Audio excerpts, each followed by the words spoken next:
So, ano na? Very madam. Finally. Nakabalik din.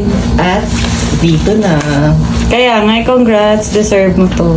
Totoo ba? Deserve nyo rin sobrang ito. sipag mo kasi. Kaya deserve nyo rin yung 50%. Yes. So, ano gagawin natin? Kulayan mo na mapantay yung dark brown ko kasi, yan o, may kulay pa yung loob ko. Kasi hindi pa yung bleach mo. Yeah. Sige. Tapos, treatment lang. Kailangan. Kailangan maalagaan to ng monthly. Dati. Hindi. Nagmamahal ka. Ngayon, wala na. Bihira na. O kailangan naman natin ng magpantay ito. Pero ano yun, medyo darker. Pangalawa sa black. Pero, Sige. pero makakakulay pa naman Ganito. tayo. Makakakulay pa naman tayo ulit ng kulay. Gusto ko yung pag sa araw, dark siya, pero para siyang may pagkakulay pa din siya. Ganun yung kulay Ganun niya. ang lalabas niya. Pero parang natural na lang yan. Oo, ganun. Sige. Ano pala masasabi mo dun sa video natin na home service? Napanood mo yan?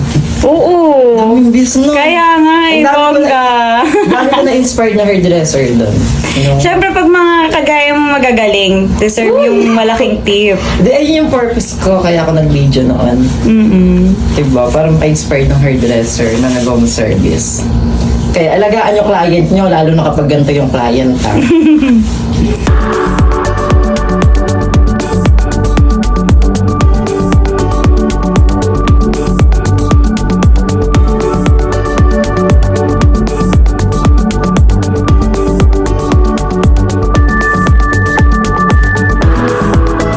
So, ito na si Yes.